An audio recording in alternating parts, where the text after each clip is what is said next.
From the patriarcha crime family that made a huge chunk of its wealth by venturing into the adult film industry in Boston, to the Philadelphia crime family that took over Boston's drug trade, Boston is ruled by powerful mafia organizations. In this video, I will be revealing the mafia families that control Boston's criminal underworld. Patriarcha crime family. The history of the patriarcha crime family dates back to the early 1900s, when two separate mafia families emerged in New England. One was based in Boston, led by Gaspar Messina, and the other in Providence, under the leadership of Frank Morelli. In the 1930s, Filippo Bucala rose to power as the boss of the Boston family. Bucala was a ruthless and cunning leader who expanded the family's operations and influence. In 1932, Frank Morelli merged his Providence family with Bucala's Boston family, forming what would become known as the New England crime family. Bucala retired in 1952, and leadership fell into the hands of Raymond Patriarcha. Under Patriarcha's leadership, the family relocated their base of operations to Providence, Rhode Island. This strategic move allowed them to expand into new rackets, including adult films and narcotics. During his reign, the Patriarcha crime family established a strong presence in Boston. They controlled various illegal enterprises, including gambling, loan sharking, and trafficking in stolen goods. Raymond Patriarcha's leadership marked the golden age of the New England Mafia. However, the family's power began to decline in the mid-1980s. Following his death, Raymond's son, Patriarcha Jr., took over leadership of the family, but in 1990, he and several family members and associates were indicted on charges of racketeering, extortion, narcotics, gambling, and murder. The Patriarcha family was one of the first crime families in Boston, just like this next family. Philadelphia crime family. The Philadelphia crime family's origins can be traced back to 1911, when Salvatore Sabella, an ambitious and ruthless Italian immigrant, arrived in the United States. Under Sabella's leadership, the family quickly established itself through a variety of illegal activities. Bootlegging, extortion, loan sharking, and illegal gambling became the lifeblood of the organization. The family's influence soon began to spread, reaching into Atlantic City and South Jersey. Fast forward to the 1950s, and leadership of the family had fallen to Angelo the Gentle Don Bruno. Unlike his predecessors, Bruno was known for his love for peaceful approach. Under Bruno's leadership, the Philadelphia crime family expanded its operations significantly, particularly in Atlantic City. The family was able to rake in millions through casino skimming, loan sharking, and extortion. It didn't take long before they ventured into the Boston crime scene. In Boston, the Philadelphia crime family faced stiff competition from local gangs and other mafia families. However, they still managed to make a name for themselves. The family's operations in Boston included running illegal gambling dens, extorting local businesses, and trafficking narcotics. These activities not only brought in huge profits, but also extended the family's influence and power. Up next is a crime family that made its fortune through unconventional business ventures. Winter Hill Gang. The story of the Winter Hill Gang begins with a man named James Buddy McLean. Using all available resources, McLean established a powerful criminal organization that engaged in activities such as loan sharking, illegal gambling, and extortion. After the Boston Irish Gang War, the Winter Hill Gang began to expand its criminal operations. They dabbled into racketeering, drug trafficking, and weapons smuggling. In no time, the gang's influence extended beyond Boston, reaching into other parts of New England and even as far as Miami. One of the most notorious aspects of the Winter Hill Gang's operations was their involvement in fixing horse races. This lucrative racket involved bribing jockeys, trainers, and other officials to ensure that certain horses would win or lose races. The gang's ability to control the outcomes of races allowed them to make huge profits and increase their power. Despite their success, the Winter Hill Gang's criminal activities did not go unnoticed by law enforcement. In 1979, Howie Winter, who was the gang's leader at the time, and several other members of the gang were indicted by federal prosecutors for their involvement in fixing horse races. Winter was sent to prison, and his incarceration marked the end of his reign as the leader of the Winter Hill Gang. The Winter Hill Gang continued to thrive after Howie Winter's arrest, but not for long. It's unclear what has become of the Winter Hill Gang, but this next crime family remains active and influential to this day. Columbo crime family.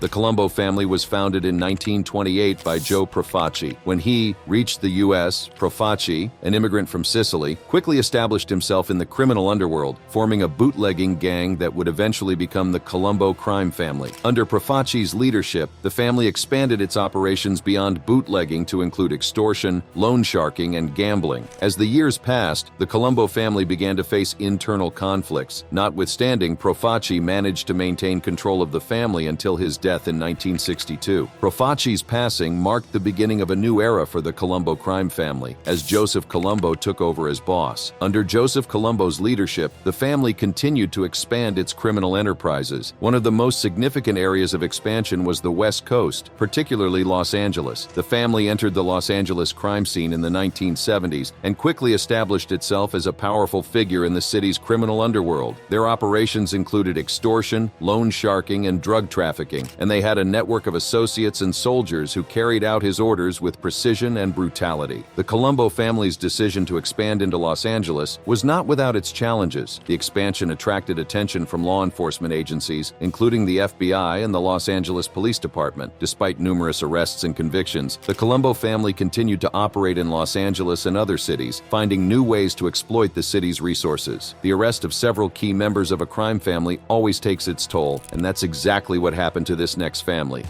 Gambino crime family.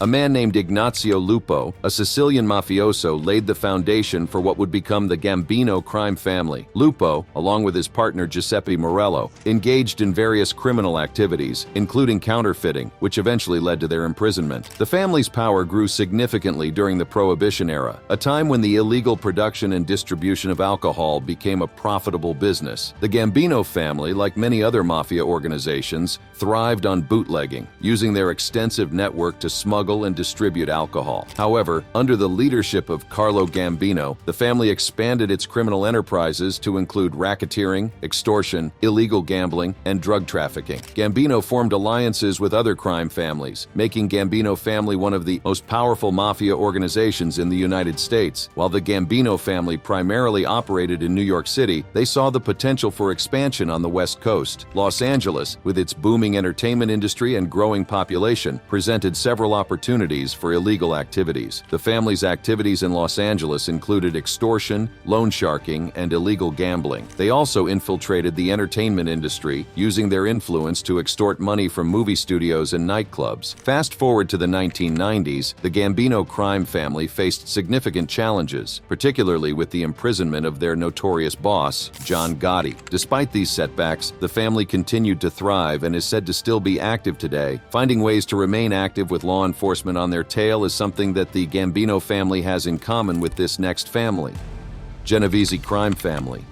The Genevi family was founded by Giuseppe Morello in the 1890s, and the family quickly established itself as a powerful force in the world of organized crime. In the early years, the Genevi family engaged in various criminal activities, including counterfeiting, extortion, and murder. As the family grew in power and influence, they began to expand their operations beyond New York. By the 1920s, the Morello family had extended their reach to other major cities, including Chicago and Philadelphia, but it was their expansion into Los Angeles that would mark a significant turning point in their history. In Los Angeles, the Morello family began to establish a foothold, forging alliances with local crime figures and infiltrating various industries. The family worked closely with local crime bosses such as Jack Dragna to establish a network of criminal enterprises in Los Angeles. Together, they controlled illegal gambling operations, extorted money from businesses, and infiltrated labor unions. One of the most significant aspects of the Genevi family's operations in Los Angeles was their involvement in the entertainment industry. Despite their success, the Genovese family faced increasing pressure from law enforcement during this period, but they managed to stay one step ahead. In the competitive world of organized crime, forming alliances is important, and that is something this next family used to their advantage. Los Angeles crime family.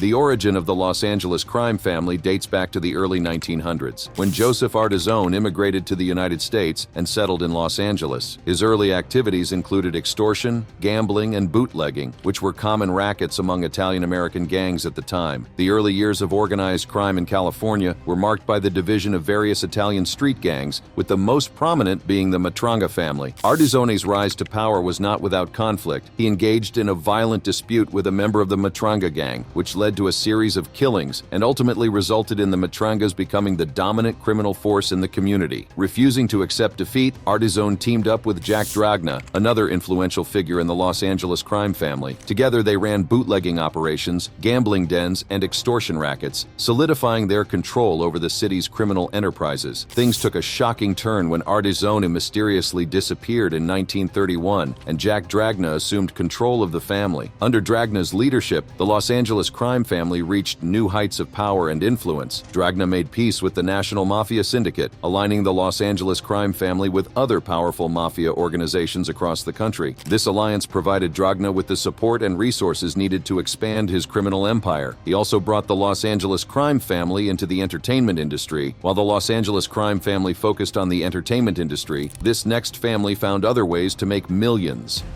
Chicago Outfit.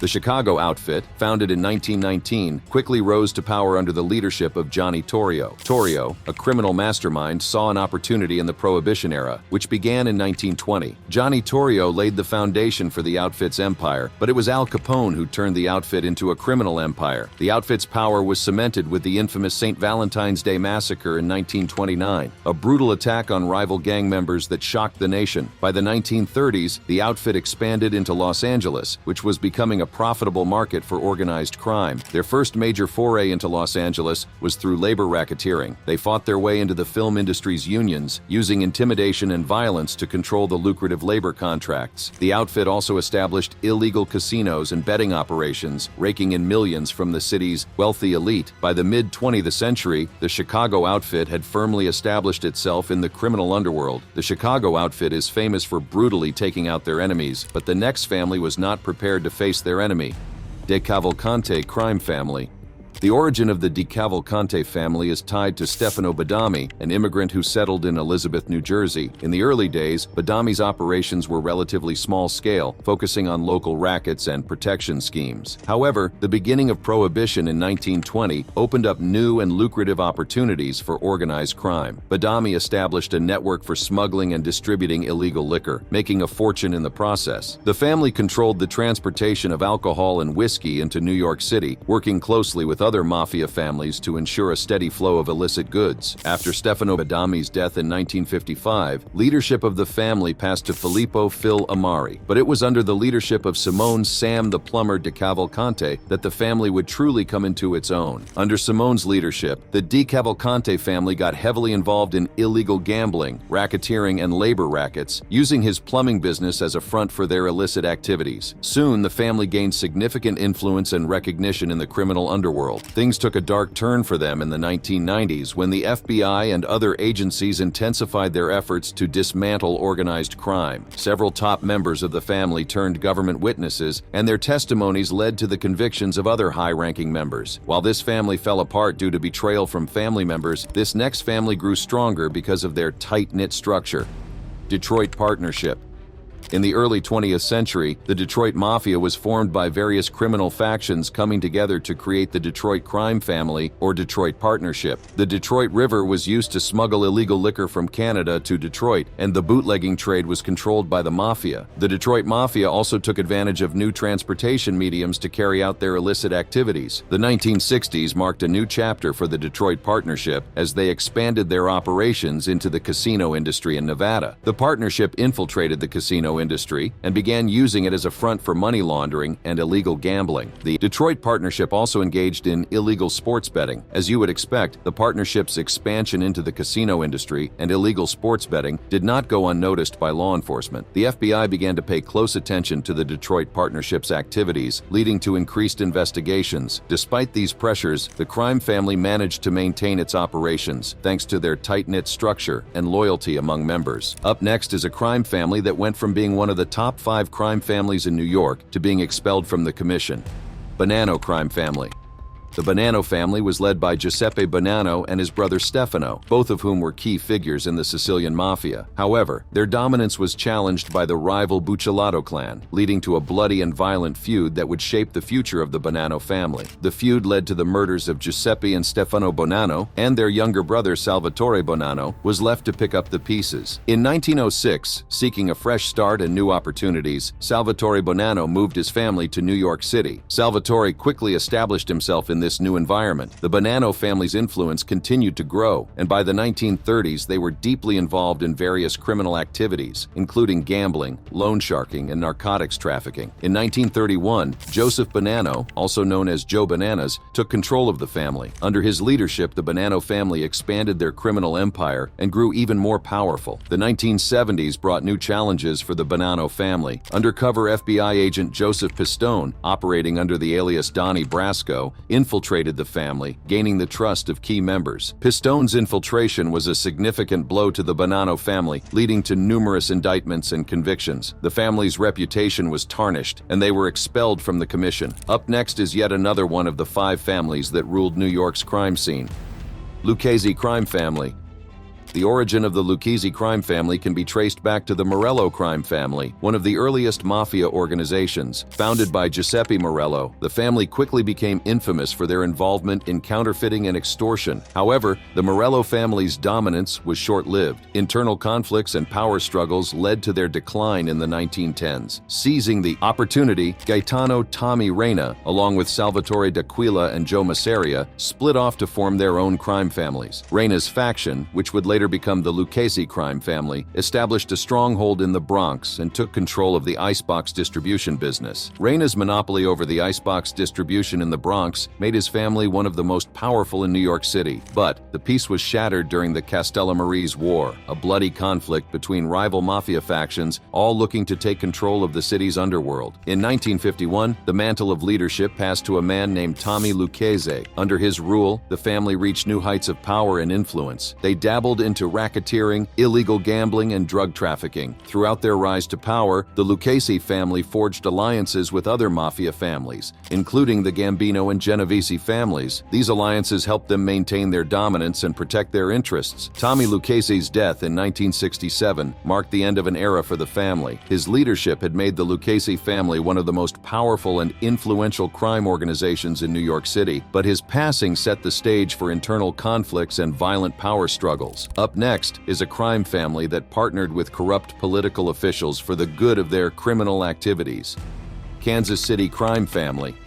The story of the Kansas City crime family began when 2 Sicilian brothers, Joseph Joe Church DiGiovanni and Peter Sugarhouse Pete DiGiovanni, fled to Kansas. During Prohibition, the DiGiovanni brothers became the sole bootleggers of alcohol in Kansas City. Their operations flourished under the protection of Tom Pendergast, a powerful political boss who controlled the city's government. Pendergast's influence ensured that Kansas City became a wide-open town, with no alcohol-related arrests throughout the entirety of Prohibition. This in turn allowed the DiGiovanni brothers to gain more power and wealth. However, the end of the Prohibition in 1933 marked a turning point for the crime family. In addition to their already existing criminal activities, the family began to extort bars and other establishments to maintain their income. As time passed, internal power struggles broke out, leading to a series of violent and dramatic events. The late 1970s saw the family engage in a war over control of the River Key Entertainment District, resulting in bombings and murders. This period also saw the FBI launch Operation Strawman, which led to the arrest and conviction of key members of the family. The FBI worked hard to eliminate organized crime in the U.S., but some families like this next one continue to stay one step ahead. Buffalo crime family. The story of the Buffalo crime family begins with Angelo Palmieri, who became the first mafia boss in Buffalo, New York. In 1921, the arrival of Stefano Magaddino brought about serious change in the family. His leadership took the Buffalo crime family to new heights. Under Magaddino's leadership, the Buffalo crime family increased its criminal activities. They were involved in extortion, bookmaking, loan sharking, gambling, and labor racketeering. Magaddino's empire extended beyond Buffalo, with operations in the Buffalo, Niagara Falls metropolitan area and southern Ontario. His influence reached as far as New York City and Chicago, making him one of the most powerful mafia bosses in America. Magaddino remained a powerful figure until his death in 1974. His leadership had turned the family into a powerful criminal organization, however. His passing left a power vacuum that would cause the family to break into factions. In the early 1980s, Joseph Todaro Sr. emerged as the new leader of the Buffalo family. Under Todaro Sr. leadership, the Buffalo crime family continued its criminal activities, maintained connections with organized crime syndicates in Las Vegas, and was linked to drug rings in Canada. Up next is a crime family so powerful that its leader continued to operate from behind prison walls. Buffalino crime family. The Buffalino family was founded around 1900 by Stefano Latorre, an Italian immigrant. Latorre's early operations focused on traditional mafia activities such as extortion, loan sharking, and illegal gambling. In 1905, Latorre stepped down, and Santo Volpe took over the reins of the family. Under Volpe's leadership, the Buffalino crime family diversified its criminal activities, venturing into racketeering, counterfeiting, and even narcotics trafficking. Volpe's ability to forge alliances with other mafia families, such as the Buffalo crime family and the Cleveland crime family, further solidified the Buffalino family's power. Volpe's reign lasted until 1933 when he retired, passing the mantle to Giovanni John Sciandra. His leadership came to an abrupt end in 1949 when he died of natural causes. Rosario Alberto, Russell Buffalino, emerged as the new boss, and he would go on to become one of the most influential mafia bosses in American history. One of the most significant events during Buffalino's reign was the infamous Appalachian meeting in November 1957. After that meeting, the Buffalino crime family came under fire from law enforcement. However, this did not stop Russell Buffalino from continuing to expand the family's operations and influence. In the late 1970s, Buffalino's criminal empire faced a significant setback when he was imprisoned on extortion charges. Despite his incarceration, Buffalino continued to exert control over the family from behind bars. The Buffalino family remained a powerful force in the underworld until 2008. While Buffalino continued to rule his family from prison, this next leader formed alliances that made the family stronger. Rizzuto crime family. The tale of the Rizzuto family began in the 1970s with Niccolo Rizzuto, the man who would become known as the Canadian Godfather. Niccolo's rise to power was marked by a brutal internal war within the Cotroni crime family. The Cotronis, who had dominated Montreal's criminal landscape for decades, found themselves in a fierce battle for control. The Rizzutos emerged victorious, establishing themselves as the stronger crime family in Montreal. After they seized control, the Rizzutos became heavily involved in importing and distributing huge quantities of narcotics across Canada and beyond. Their illegal gambling operations raked in millions, with underground casinos and betting rings operating under their control. Their influence was not confined to Montreal. The Rizzuto family's operations extended into Greater Montreal, the province of Quebec, Ontario, Venezuela, and even the United States. At the peak of their power, the Rizzutos maintained strategic alliances with other powerful crime organizations, including the Bonano crime family, the Contrera Caruana Mafia clan, the Independent Soldiers, the West End Gang, and the Hells Angels. These alliances allowed them to expand their reach and solidify their position as a powerful force in organized crime. Up next is a crime family that was started after decades of war between Tampa's most powerful crime bosses. Trafficante crime family.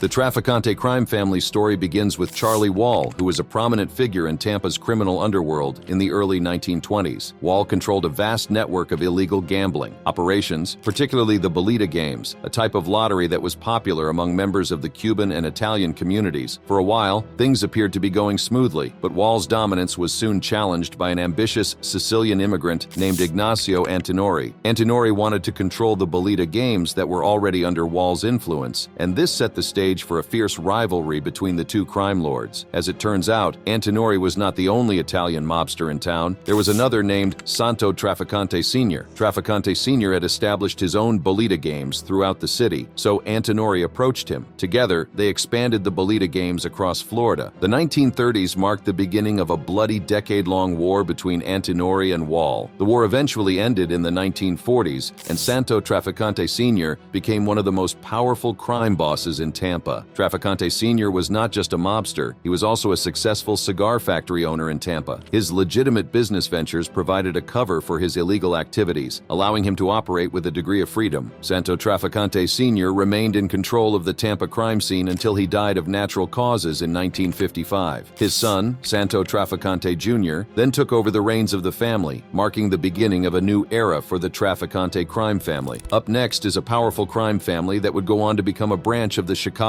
outfit, Milwaukee crime family. The origins of the Milwaukee crime family can be traced back to a man named Vito Guardalabene. In Milwaukee's Little Italy, Guardalabene made a name for himself within the Sicilian community, earning the moniker the King of Little Italy. As leader of the Milwaukee crime family, Guardalabene used his power to unite the Sicilian immigrants under his control, creating a powerful syndicate that would later become a branch of the infamous Chicago outfit. Guardalabene's leadership was considered to be a success. However, his reign came to an end in February 1921 when he died died of natural causes. After Guardalabéne's death, the mantle of leadership passed to his son Giovanni Battista Peter Guardalabene. Peter continued his father's legacy, leading the Milwaukee crime family until 1924, when he handed over control to a distant relative, Giuseppe Big Joe D'Amato. The Milwaukee Mafia's influence grew as Sicilian mafiosi from Chicago were inducted into the family. However, the family experienced a shocking blow in 1978 when the FBI sent an undercover agent under the alias Tony Conti to infiltrate the family. As a result of this operation and another one called Operation Strawman, 19 key mobsters were arrested, leaving the Milwaukee family without proper leadership. The loss of one or more key players has been known to leave crime families vulnerable to power struggles, as you will see with this next family. Cleveland Crime Family. The Cleveland family was started by Joseph Big Joe Leonardo, an immigrant from Sicily. Along with his brothers, Leonardo established a vast network for the production and distribution of illegal alcohol. The Leonardo brothers' bootlegging empire extended beyond Cleveland, with operations in Ohio, northern Kentucky, western Pennsylvania, and western New York. The Cleveland crime family reached its peak in the mid-20th century under the leadership of John T. Scalish. Scalish, who took over as boss in 1945, would go on to have the longest reign of any Cleveland Mafia leader, remaining in power for around 3 decades. Under Scalish's leadership, the Cleveland crime family diversified its criminal activities, engaging in racketeering, drug trafficking, labor racketeering, and illegal gambling. One of the family's most significant ventures during this period was its involvement with the labor union, International Brotherhood of Teamsters. The Cleveland Mafia's influence over the IBT allowed them to profit from labor racketeering, extorting money from businesses in exchange for labor peace. This control also provided the family with a steady stream of income from union dues and pension funds. Despite their success, the Cleveland crime family faced significant challenges in the 1970s. The death of John T. Scalish in 1976 created a power vacuum that led to internal conflict and a violent gang war. Up next is a crime family that defeated a powerful opponent to gain control of the New Orleans crime scene. New Orleans Crime Family. The New Orleans crime family was founded by brothers Charles and Antonio Matranga. The Matranga brothers quickly involved themselves in the criminal underworld of New Orleans, engaging in organized criminal activities such as extortion and labor racketeering. They established a protection racket, demanding tribute payments from Italian laborers and dock workers. Those who refused to pay faced brutal consequences. Through this means, Matrangas maintained a tight grip on the local workforce. The Matrangas also received tribute from the Provenzano family, another Italian-American crime family operating in New Orleans. This uneasy alliance was short-lived, as tensions between the two families soon escalated into a violent gang war. Despite the chaos, Charles Matranga emerged a winner and resumed his position as the head of the New Orleans crime family. He took advantage of the Provenzano family's weakness and forced them out of the city. Under Matranga's leadership, the family continued to thrive, but as the years passed, a new figure, Silvestro Silver Dollar Sam Carollo, rose within the ranks of the Matranga organization. Carollo's influence grew, and he eventually took over the reins of the New Orleans crime family after Charles Matranga's retirement. Under Carollo's leadership, the family entered a new era of power and prosperity. Carollo's political connections allowed him to do as he wished without consequences. According to official records, the New Orleans crime family is now inactive, but it's possible that they have simply retreated into the shadows. Boston history has seen a number of mafia families rise and fall, but these ones have remained through decades. Check out any of our other videos by clicking the cards on your screen.